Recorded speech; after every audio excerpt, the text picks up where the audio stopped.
আসসালামু আলাইকুম রহমতুল্লাহি ওবরাকাতুহ। বিসমিল্লাহির রহমানির রহিম। আলহামদুলিল্লাহি রাব্বিল আলামিন ওয়াল আকিবাতু লিল মুত্তাকিন ওয়াসসালাতু ওয়াসসালামু আলা নাবিয়্যিহি মুহাম্মাদিন ওয়া আলিহি ওয়া আসহাবিহি আজমাইন। আম্মা বাদ। সম্মানিত দিনদার ভাই বোনেরা, আজকে আমার কিছু যুবক বন্ধুদের বিশেষ রিকোয়েস্টে এই ভিডিওটা তৈরি করতে হচ্ছে।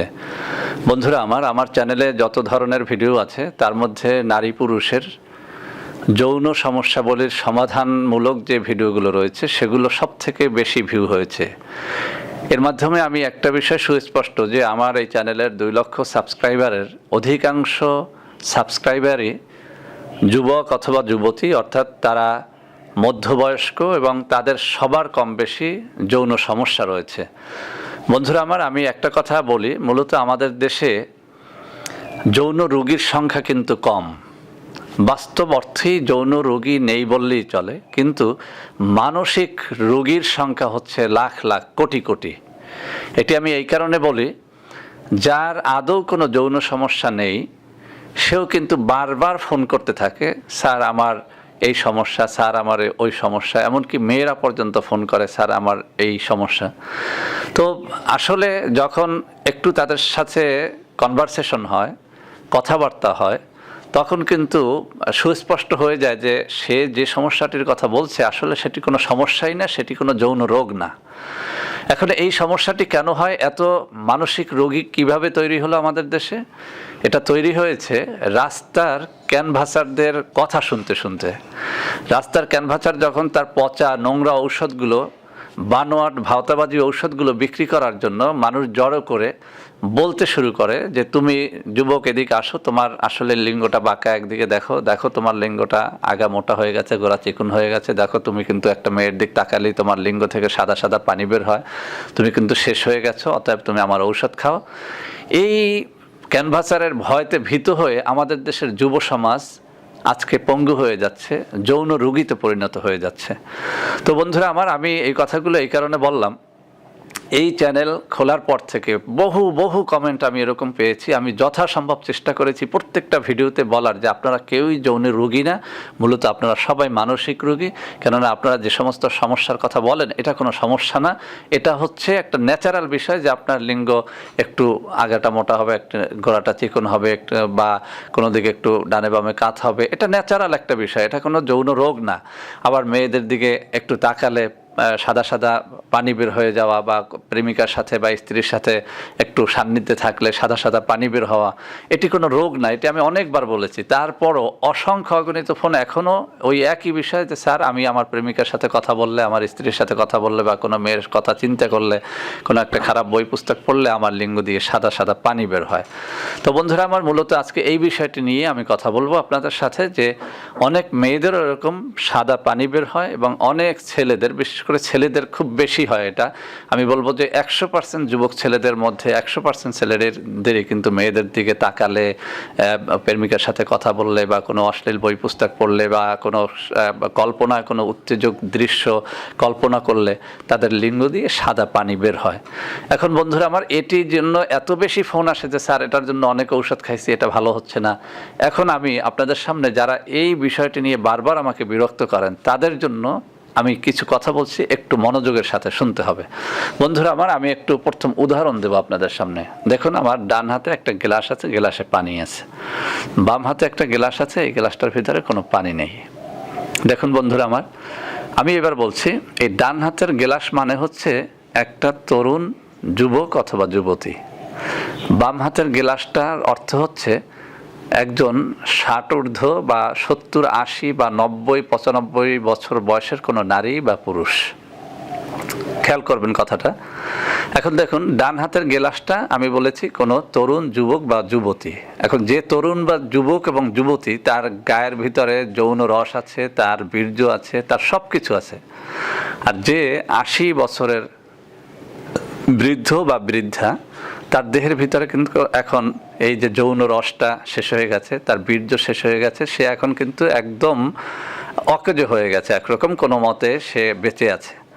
আর যে 18-20 বছরের যুবক বা যুবতী বা 18 বা 35 বা 40 এখনও শেষ হয়নি, তার গায়ের ভিতরে কিন্তু বীর্যটা, কামরসটা, এই পানি যেভাবে এভাবে নড়ছে ঠিক এইভাবেই নড়তে থাকে।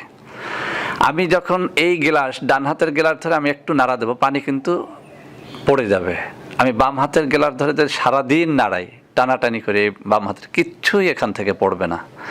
ঠিক একটা যুবক বা যুবতী, তার দেহের ভিতরে কামরস, যৌবন রস, বীর্য টকবক করতে থাকে, এরকম পানির মতো টকবক করতে থাকে। সে সামান্য উত্তেজনামূলক কোনো কিছু চিন্তা করলে সেখান থেকে কিছু গড়িয়ে পড়ে। সে কিছুদিন মেলামেশা, স্ত্রীর সাথে মেলামেশা থেকে বিরত থাকলে তার স্বপ্নদোষ হয়। সে একটু খারাপ ধরনের কোনো অশ্লীল ছবি দেখলে, সিনেমা দেখলে বা অশ্লীল কোনো বই পুস্তক পড়লে, রাত্রে ঘুমিয়ে গেলে তার ঘুমের মধ্যে স্বপ্নদোষ হয়ে যায়। অথবা কোনো ধরনের কোনো কিছু ছাড়া বীর্যটা জমা হতে থাকে, একটা পর্যায়ে ঘুমের মধ্যে সেটা বেরিয়ে যায়, এটাকে আমরা বলি স্বপ্নদোষ। কিন্তু এই বাম হাতের গ্লাসের কোনো স্বপ্নদোষ নাই। এই বাম হাতের গ্লাসের কিন্তু কোনো ধরনের মেয়ের কথা চিন্তা করলে তার দেহ থেকে কিছুই বের হবে না, কারণ এটা একটা খালি গ্লাস, কিচ্ছু নেই এর মধ্যে। ডান হাতের গ্লাস সামান্য কম্পনে এই পানিটা উত্তেজিত হবে, এই সামান্য কম্পনের নিচে একটু তাপ দিলে এটা ফুটতে শুরু করবে, কিন্তু বাম হাতের গ্লাসের কিছুই হবে না।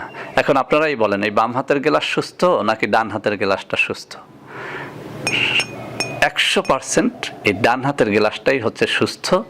আর সুস্থ বলেই এটার ভিতরে রস আছে, যৌন রস আছে, বীর্য আছে, এটা নাড়া দিলে পানি পড়বে, এটা সুস্থ বলেই এটা হবে। আর এই গ্লাসটা অসুস্থ, এটি বৃদ্ধ অথবা বৃদ্ধা, এর ভিতরে যৌন রস নেই, এর ভিতরে পানি নেই, কিছু নেই, এটা একটা খালি অসুস্থ গ্লাস। এটাকে আমি সারাদিন এরকম ঢেলে দিলেও কিচ্ছু পড়বে না, কিন্তু এই গ্লাস থেকে সব কিছুই পড়বে।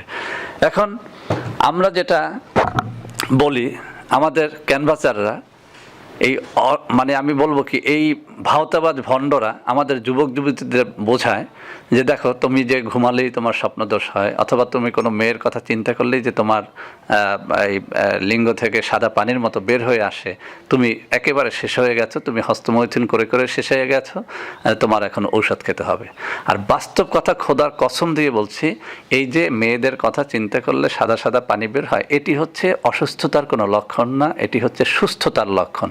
আপনি যে সুস্থ আছেন সেটার লক্ষণ। আমি প্রায় সময় বলি যে ট্যাঙ্কির ভিতরে পানি আছে, সেই ট্যাঙ্কি থেকে পানি কখনো কখনো একটু চাপ হলে সেই ট্যাঙ্কি থেকে পানি গড়িয়ে পড়ে, কিন্তু যে ট্যাঙ্কি খালি, যার ভিতরে পানি নিয়ে সেই ট্যাঙ্কি সারাদিন নাড়াচাড়া করলে সেখান থেকে কিছুই পড়বে না।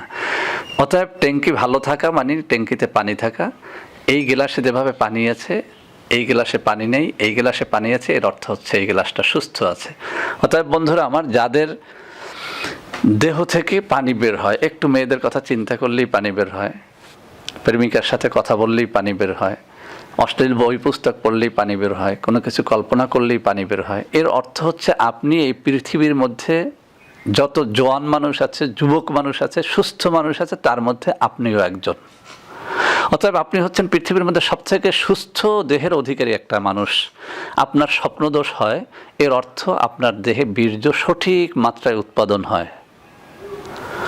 এখন যদি আপনি এই জিনিসটাকে কমিয়ে ফেলতে চান যে কোনোভাবেই যেন স্বপ্নদোষ হতে পারে না, তাহলে কি করতে হবে? আপনাকে এমন কোনো মেডিসিন দিতে হবে যাতে আপনার বীর্যটা একদম টেনে যায়, আপনার বীর্যটা একদম শেষ হয়ে যায়। আপনি বলেন, এখন আপনার এই বীর্যটা শেষ করে দেওয়া, এটা কি কোনো সুস্থ ডাক্তারের জন্য, কোনো সুস্থ ডাক্তার এটি করবে? কোনো ভালো মানুষ এটি করবে? আপনিও যদি জানতেন যে আপনার বীর্যটাকে শেষ করে দিয়ে আপনার স্বপ্নদোষটা বন্ধ করার মধ্যে কত ক্ষতি, তাহলে আপনি কোনো দিন, আপনাকে 1 কোটি টাকা দিলেও আপনি ঔষধ খাইতেন না। আপনি যদি জানতেন যে মেয়েদের দিক তাকালেই যে পানিটা বের হয়, বা অশ্লীল বই পুস্তক পড়লেই যে পানিটা বের হয়, এই পানিটা জোর করে বন্ধ করার কোনো মেডিসিন খেয়ে যদি কেউ বন্ধ করে, এর মাধ্যমে যে ক্ষতিটা হয় আপনার দেহের, আপনি সারা জীবনের জন্য পঙ্গু হয়ে যান, এইটা যদি আপনি বুঝতেন, তাহলে আপনাকে আমি লক্ষ টাকা দিলেও আপনি এই পানি বের হওয়া বন্ধ করার জন্য কোনো ঔষধ খেতেন না। পানি অবশ্যই বন্ধ করা যায়, কিন্তু সেটি যদি বন্ধ করতে যান, আপনি অকেজো হয়ে যাবেন। এই গ্লাসের পানি আছে, সুস্থ আছে, এই গ্লাসের পানি আমি ঢেলে দিতে পারি, এই গ্লাসের পানি আমি আগুনে টকবক করে ফুটিয়ে এই পানিটাকে একদম শেষ করে দিতে পারি, কিন্তু এই গ্লাসের জন্য এটা মারাত্মক ক্ষতির কারণ। এটি এই গ্লাসের জন্য মারাত্মক ক্ষতির কারণ। এটি মানে পানিটা থাকাই হচ্ছে এর ন্যাচারাল বৈশিষ্ট্য। এটি যখন থাকবে না সেটি হচ্ছে এই গ্লাসের জন্য সবথেকে ক্ষতির কারণ। তো বন্ধুরা আমার, আজকে আমি আমার নিজের লাইফ থেকে একটা ছোট্ট ঘটনা বলেই শেষ করে দিচ্ছি। আমি বলবো অবশ্যই এই পানি বন্ধ করার একটা ঔষধ দিব, আপনি খাবেন না খাবেন সেটি আপনার ইচ্ছা। আমি যখন সম্ভবত অষ্টম বা নবম শ্রেণীতে পড়ি, তখনও আমার এরকম হতো, একটা মেয়ের সাথে একটু সময় কথা বললে অথবা কোনো একটা খারাপ কিছু চিন্তা করলে এরকম পানি আমারও বের হতো। তো আমি এটা নিয়ে খুব বেশি চিন্তা করতাম, অনেক বেশি চিন্তা করতাম, কি অবস্থা এরকম। তো বন্ধুর সাথে সব কথাই বলে, আমি আমার এক চাচাতো ভাইয়ের সাথে আমার সব কথা বললাম। সে বললো যে হ্যাঁ আমারও তো এরকম বের হয়।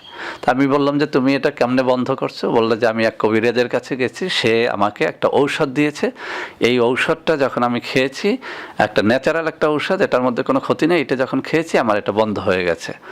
তো আমি বললাম কি ঔষধ? সে বললো যে বেলপাতা, দৈনিক সকালে 2টা বেলপাতা রস করে খেতে হবে, সন্ধ্যায় 2টো বেলপাতা রস করে খেতে হবে, তাহলে লিঙ্গ থেকে আর মেয়েদের দিকে তাকালে বা কথাবার্তা বললে আর পানি বের হবে না।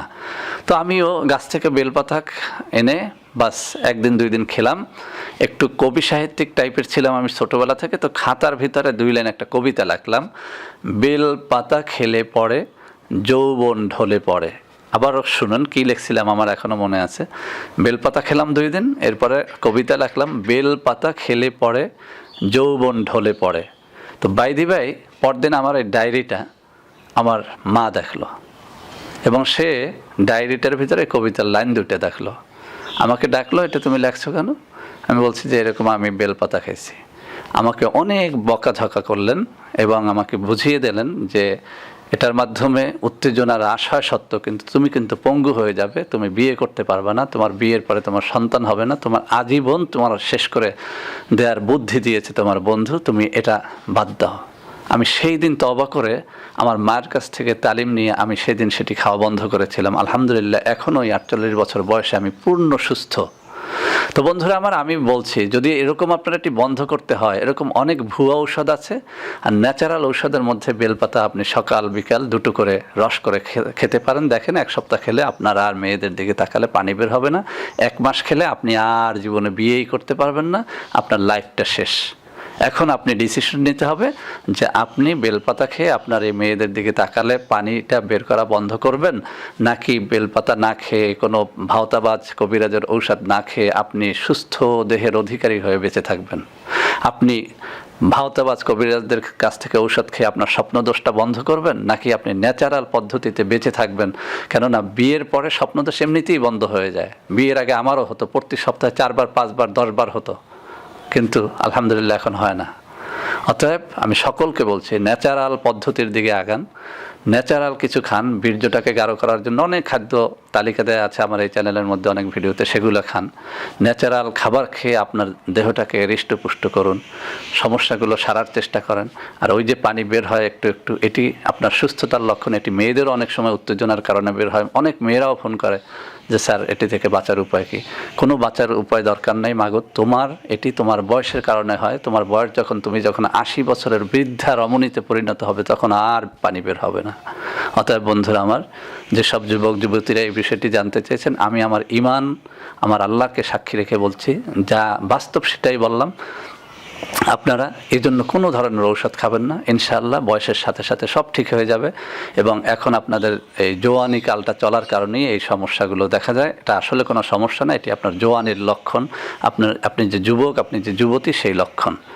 আল্লাহ হাফেজ বন্ধুরা আমার। ভিডিওটি ভালো লাগলে অবশ্যই বন্ধু বান্ধবদের মধ্যে শেয়ার করবেন, লাইক করবেন, কমেন্ট করবেন, আমাদের চ্যানেলটিকে ভালোবেসে সাবস্ক্রাইব করবেন। আল্লাহ হাফেজ। আসসালামু আলাইকুম ওয়া রাহমাতুল্লাহি ওয়া বারাকাতুহু।